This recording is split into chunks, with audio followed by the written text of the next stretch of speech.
Assalamualaikum warahmatullahi wabarakatuh. Perkenalkan, nama saya Alda Lutfia Putri, mahasiswi Pendidikan Kewarganegaraan Universitas Pendidikan Indonesia. Saya merupakan perwakilan dari kelompok 3 yang akan membahas tentang hukum perdata. Menurut Tutik Triwulan Tutik, di dalam hukum perdata terdapat kaidah tertulis dan tidak tertulis. Kemudian, mengatur hubungan antar subjek hukum. Lalu, bidang hukum perdata itu meliputi hukum orang, hukum keluarga, benda, dan sebagainya. Kemudian, istilah hukum perdata pertama kali diperkenalkan oleh Prof. Jojo Diguno sebagai terjemahan dari bahasa Belanda, yaitu burgerlijk recht. Sinonim dari hukum perdata adalah civil recht dan private recht. Hukum perdata merupakan serangkaian peraturan hukum yang mengatur hubungan antar subjek hukum satu dengan subjek hukum lainnya yang menitikberatkan pada kepentingan pribadi dari subjek hukum tersebut. Nah, kemudian ada definisi hukum perdata menurut beberapa ahli. Ahli yang pertama adalah H.F.H. Volmar. Menurut Volmar, definisi dari hukum perdata adalah berbagai aturan atau norma yang memberikan pembatasan dan oleh karenanya memberikan perlindungan pada kepentingan-kepentingan perseorangan dalam perbandingan yang tepat antara kepentingan yang satu dengan kepentingan yang lain dari orang-orang dalam status masyarakat tertentu, terutama mengenai hubungan keluarga. Pendapat ahli yang kedua datang dari Prof. Dr. Sudikno Mertokusumo SH. Menurut beliau, hukum perdata adalah hukum antar perorangan yang mengatur hak dan kewajiban perorangan yang satu terhadap yang lain di dalam hubungan kekeluargaan dan dalam hubungan pergaulan masyarakat. Yang ketiga merupakan pendapat dari Prof. Dr. R. Wirjono Projodikoro SH. Menurut beliau, hukum perdata adalah suatu rangkaian hukum antara orang-orang atau badan hukum yang satu sama lain tentang hak dan kewajiban. Dan yang terakhir, definisi hukum perdata datang dari Mr. L.J. van Apeldoorn.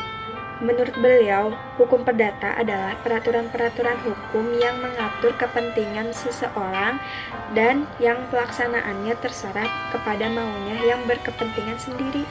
Kemudian, hukum perdata itu ada yang formil dan ada yang material, di mana hukum perdata material ini merupakan peraturan-peraturan hukum yang mengatur hak-hak dan kewajiban-kewajiban dalam bidang hukum perdata.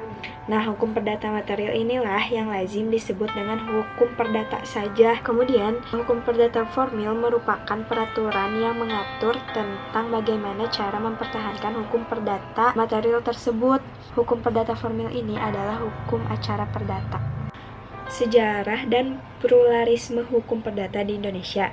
Sistem hukum perdata di Indonesia sifatnya masih beraneka ragam. Artinya, penduduk masih tunduk pada hukumnya masing-masing, seperti hukum adat, hukum Islam, hukum perdata barat, dan sebagainya.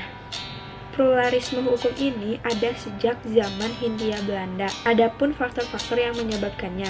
Yang pertama yaitu politik pemerintah Hindia Belanda. Kemudian belum adanya ketentuan hukum yang berlaku secara nasional. Dan yang terakhir adalah faktor etnisitas. Pada masa Hindia Belanda terjadi politik pemerintah Hindia Belanda.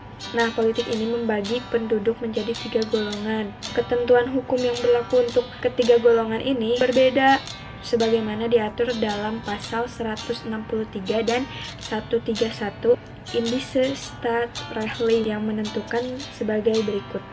Pertama, bagi golongan Eropa, berdasarkan pasal 131 ayat 2 sub A berlaku hukum Eropa. Kedua, bagi golongan timur asing terdapat perbedaan, yakni bagi golongan timur asing Tionghoa diberlakukan seluruh hukum Eropa, yaitu BW dan WVK dengan pengecualian tata cara perkawinan. Selanjutnya, bagi golongan timur asing bukan Tionghoa diberlakukan STB 1855/79 Junto, STB 1924/557 diberlakukan sebagian dari hukum Eropa, yaitu hukum harta kekayaan dan hukum waris dengan testamen. Dan untuk yang lainnya berlaku hukum adat masing-masing. yaitu hukum keluarga dan hukum waris tanpa surat wasiat atau testamen. Ketiga, bagi golongan bumi putra diberlakukan hukum adat yang dijelaskan dalam pasal 131 IS ayat 2 sub B junto pasal 131 IS ayat 6. Kemudian faktor yang menyebabkan pluralisme hukum perdata di Indonesia adalah belum adanya ketentuan hukum yang berlaku secara nasional. KUH Perdata yang berlaku di Indonesia saat ini merupakan produk pemerintah Hindia Belanda yang berdasarkan atas asas konkordasi. Pemberlakuan KUH Perdata adalah atas dasar pasal 2 aturan peralihan. Menurut Sudikno Mertokusumo, tata hukum Indonesia hendaknya tidak dilihat sebagai kelanjutan tata hukum Hindia Belanda, tetapi harus dilihat sebagai tata hukum nasional. Dengan demikian dapat dikatakan bahwa hukum sekarang ini berlaku bagi bangsa Indonesia sepanjang tidak bertentangan dengan Undang-Undang Dasar 1945, Pancasila, dan peraturan perundang-undangan yang berlaku. Yang ketiga adalah faktor etnisitas. Indonesia terdiri dari banyak etnis dan suku yang berkembang dan hidup sebagai penduduknya. Masing-masing suku dan etnis memiliki adat istiadat dan hukum adatnya sendiri. Dengan demikian, ada beragam hukum adat yang berlaku di Indonesia. Keberagaman hukum adat yang berlaku ini menunjukkan bahwa etnisitas sangat menentukan pluralitas hukum perdata di Indonesia. Sistematika hukum perdata, KUH Perdata. Nah, terdapat buku 1 yaitu perihal orang. Nah, buku ini mengatur diri seseorang dan hukum keluarga. Di dalamnya mengatur tentang subjek hukum keluarga, lalu perkawinan dan hak-hak sebagai suami istri. Yang ketiga, kekayaan dalam perkawinan. Yang keempat, kekuasaan orang tua. Yang kelima, perwalian dan pengampuan. Kemudian ada buku 2. Buku 2 ini perihal benda. Buku 2 ini mengatur tentang hukum kebendaan dan hukum waris. Di dalamnya membahas tentang bezit, eigendom, obstal, erfpach, hipotik, dan gadai. Kemudian buku 3 perihal perikatan. Buku ini mengatur tentang hak-hak dan kewajiban seseorang yang berlaku terhadap orang-orang atau pihak-pihak tertentu dalam bidang hukum kekayaan. Di dalamnya berisi tentang pengertian perikatan pada umumnya. Kemudian timbulnya perikatan itu. Dan yang terakhir, persetujuan-persetujuan tertentu. Buku 4 perihal pembuktian dan lewat waktu atau daluarsa. Buku ini memuat pengaturan tentang alat-alat pembuktian dan akibat-akibat dalam hubungan-hubungan hukum. Di dalamnya berisi tentang macam-macam alat bukti seperti surat, saksi, persangkaan, pengakuan, dan sumpah. Kemudian berisi tentang lewat waktu atau daluarsa. Nah, pasti kalian bertanya kan apa itu hukum orang? Nah, di sini Salim HS mengatakan bahwa hukum orang adalah keseluruhan kaidah hukum yang mengatur tentang subjek hukum dan wewenangnya, kecakapannya, domisili, dan catatan sipil. Yang dimaksud dengan subjek hukum yaitu orang adalah pendukung hak dan kewajiban. Hak dan kewajiban ini timbul ketika subjek hukum melakukan hubungan hukum. Yang menjadi subjek hukum itu bukan hanya orang saja, tetapi ada juga badan hukum. Nah, pertama, orang sebagai subjek hukum dulu.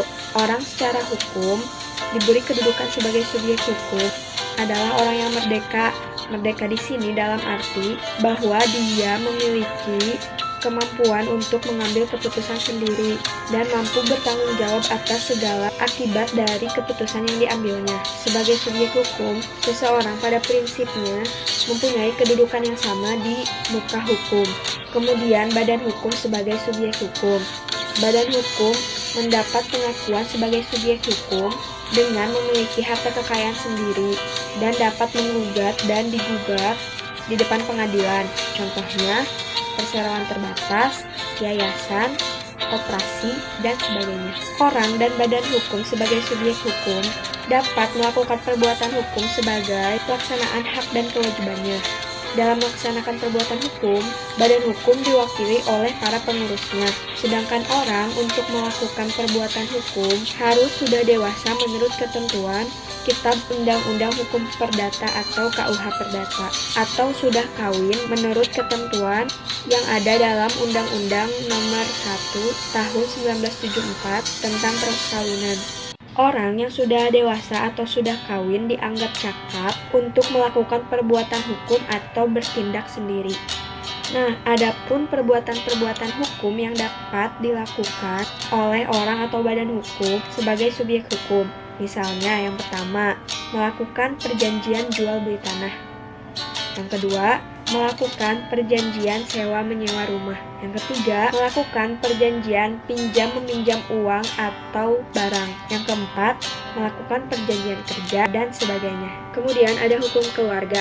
Hukum keluarga adalah keseluruhan kaidah hukum, baik tertulis maupun tidak tertulis, yang mengatur hubungan hukum yang timbul dari ikatan keluarga yang meliputi peraturan perkawinan dengan segala hal yang lahir dari perkawinan. Kedua, peraturan perceraian. Ketiga, peraturan kekuasaan orang tua. Keempat, peraturan kedudukan anak. Kelima, peraturan pengampuan atau kuratel. Yang keenam, peraturan perwalian. Nah, tentang kekuasaan orang tua ini diatur dalam pasal 299 KUH Perdata yang berbunyi, sepanjang pasangan suami istri masih terikat dalam perkawinan, maka anak-anak yang belum dewasa tetap bernaung di bawah kekuasaan mereka sepanjang tidak dibebaskan atau dicabut kedudukannya sebagai orang tua.